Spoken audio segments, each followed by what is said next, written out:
Saludos, pueblo de Dios, espero que estén teniendo una semana maravillosa.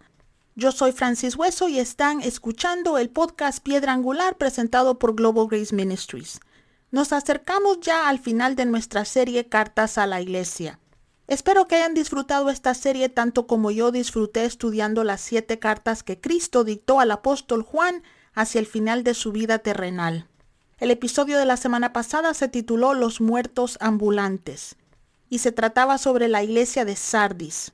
Cristo reprendió a esta iglesia por tener la reputación de estar viva, pero estaba muerta. En el episodio discutimos cómo nuestros nombres podrían borrarse del libro de la vida. No creo que pueda haber algo peor para los cristianos que darse cuenta que son sonámbulos en Cristo y que por eso sus nombres han sido borrados del libro de la vida. La buena noticia para nosotros es que aun si somos parte del grupo de la iglesia que Jesús da por muertos, aún no es tarde, podemos despertar. El episodio de hoy se titula Bailando en la cabeza del enemigo y va a ser sobre la iglesia de Filadelfia. Vayan conmigo al libro de Apocalipsis 3 y vamos a leer los versículos del 7 al 13 que dicen: Escribe al ángel de la iglesia de Filadelfia.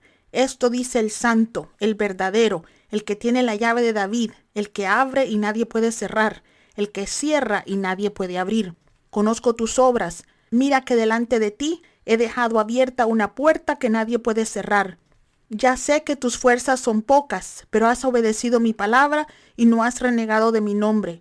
Voy a hacer que los de la sinagoga de Satanás, que dicen ser judíos, pero que en realidad mienten, vayan y se postren a tus pies y reconozcan que yo te he amado. Ya que has guardado mi mandato de ser constante, yo por mi parte te guardaré de la hora de la tentación que vendrá sobre el mundo entero para poner a prueba a los que viven en la tierra. Vengo pronto, aférrate a lo que tienes para que nadie te quite la corona. Al que salga vencedor le haré columna del templo de mi Dios, y ya no saldrá jamás de ahí. Sobre él grabaré el nombre de mi Dios, el nombre de la nueva Jerusalén, ciudad de mi Dios, la que baja del cielo de parte de mi Dios, y también grabaré sobre él mi nombre nuevo. El que tenga oídos que oiga lo que el Espíritu dice a las iglesias. El rey Eumenes II de Pérgamo estableció la ciudad de Filadelfia 2 siglos antes de Cristo. Llamó a la ciudad Filadelfia en honor a su hermano Atalus II, su sucesor, a quien amaba mucho. Filadelfia significa amor fraternal o el que ama a su hermano. Por lo tanto, la ciudad de Filadelfia es la ciudad del amor fraternal. Muchos creen que el propósito de la ciudad era exportar la cultura griega y su idioma a los alrededores. Filadelfia, la puerta a la entrada del este, era famosa por sus uvas, sus textiles y sus artículos de cuero. La ciudad era esencial para el comercio y el intercambio y se volvió muy rica. Actualmente la ciudad se llama Alaşehir y es una ciudad y un distrito de la provincia de Manisa en Turquía. Jesús se presenta a esta iglesia como el santo, el verdadero, que tiene la llave de David. Isaías 22:22 nos dice: pondré sobre su hombro la llave de la casa de David. Lo que él abre, nadie puede cerrarlo, y lo que él cierra, nadie puede abrir. Mucha gente ha tratado de explicar la llave de David en diferentes maneras, pero para mí, Jesús aquí le está diciendo a la iglesia de Filadelfia que él es el cumplimiento de las profecías mesiánicas. Cristo ha puesto una puerta abierta a Dios delante de la iglesia a través de su sacrificio que nadie puede cerrar. Si leen Isaías 22 encontrarán que el profeta está hablando de un hombre llamado Sebna, que estaba a cargo del palacio de David. Como su jefe de gabinete, este tenía una llave maestra del palacio. Con esa llave podía abrir todas las puertas del palacio. Isaías nos dice que el Señor reemplazaría a Sebna con un hombre que se llamaba Eliakim y que Dios pondría la llave de la casa de David sobre su hombro. Él sería el portero y decidiría quién podría entrar en la casa del rey y quién tenía acceso al rey. La Biblia nos dice que Cristo es el camino a Dios. Él es el Eliakim de la Nueva Jerusalén. Cuando Cristo le da a alguien acceso a Dios, Nadie puede bloquear ese acceso porque solo Cristo tiene la llave de David. Jesús continúa su mensaje a esta iglesia diciendo lo mismo que les dijo a las otras iglesias. Él les dice, conozco tus obras. Pero en lugar de reprender a esta iglesia como lo había hecho con las otras iglesias, la bendijo. Antes de pasar a hablar de la bendición de Cristo a esta iglesia, tengo que compartirles que cada vez que escucho el significado del nombre de la ciudad de Filadelfia, pienso en el Salmo 133 que dice, qué maravilloso y agradable es cuando los hermanos viven juntos en armonía, porque la armonía es tan preciosa como el aceite de la unción que se derramó sobre la cabeza de Aarón, que corría por su barba y en el borde de su túnica. La armonía es tan refrescante como el rocío del monte de Hermón, que cae sobre los montes de Sión, y ahí el Señor ha pronunciado su bendición, incluso la vida eterna. Dice la versión del Salmo 133 de la Nueva Traducción Viviente. Familia, Dios bendice a su pueblo cuando vivimos en armonía o cuando tenemos amor fraternal los unos por los otros. Parte del testimonio de la iglesia de Filadelfia fue que estaban unidos, vivían en armonía. A esta iglesia Jesús les dijo, mira, he puesto delante de ti una puerta abierta que nadie puede cerrar. Jesús continúa y les dice, sé que tus fuerzas son pocas, pero has obedecido mi palabra y no has renegado de mi nombre.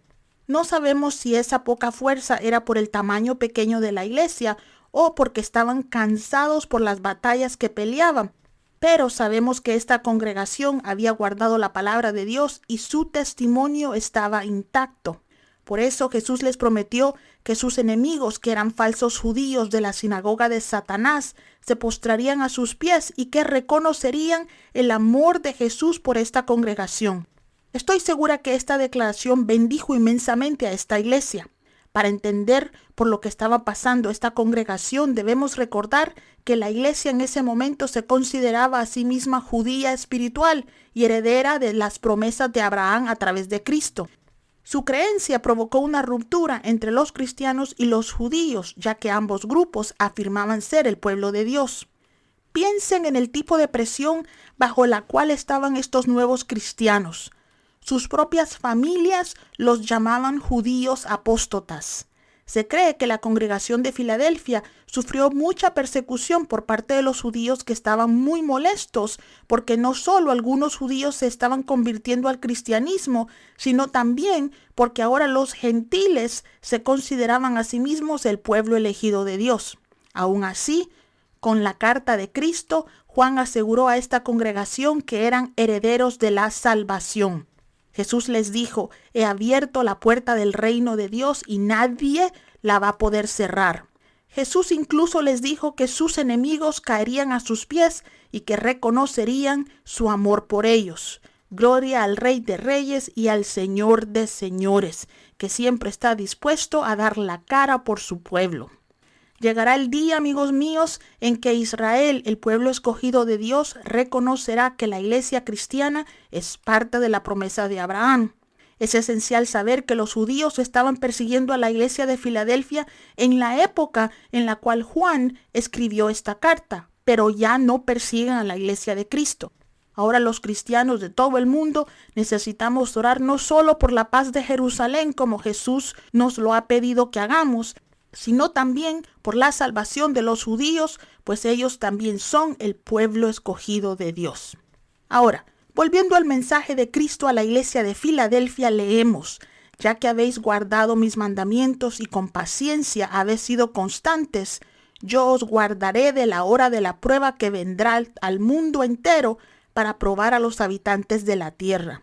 No estamos seguros de qué prueba está hablando aquí Jesús, pero sabemos que la iglesia de Filadelfia no sufrió una persecución tan horrenda de parte de los romanos como lo hicieron otros creyentes en otras partes de Asia.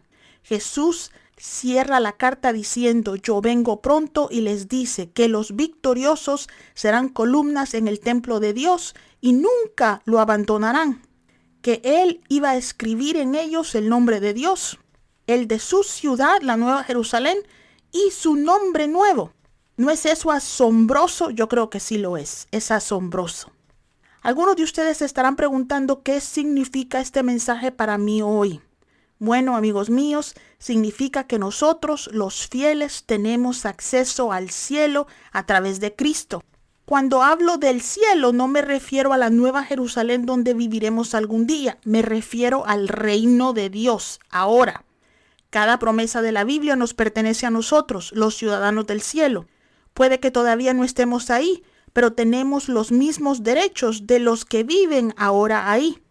Eso significa que cuando las personas religiosas nos persiguen por nuestra fe, tenemos la promesa de Dios de que Él pondrá a nuestros enemigos bajo nuestros pies y tendrán que reconocer el amor de Jesús por nosotros. Amigos, no tienen idea de lo difícil que fue para mí decir sí al llamado de Dios en mi vida cuando Jesús me llamó por primera vez. Yo estaba en una denominación que no permitía que las mujeres predicaran. Podíamos ir a África a ser misioneras y predicar ahí, o enseñar en la escuela dominical, pero el llamado de Dios para las mujeres en el púlpito no era reconocido. Terminé dejando esa denominación. Más tarde, mi primera congregación fue perseguida porque su pastora era una mujer joven y soltera.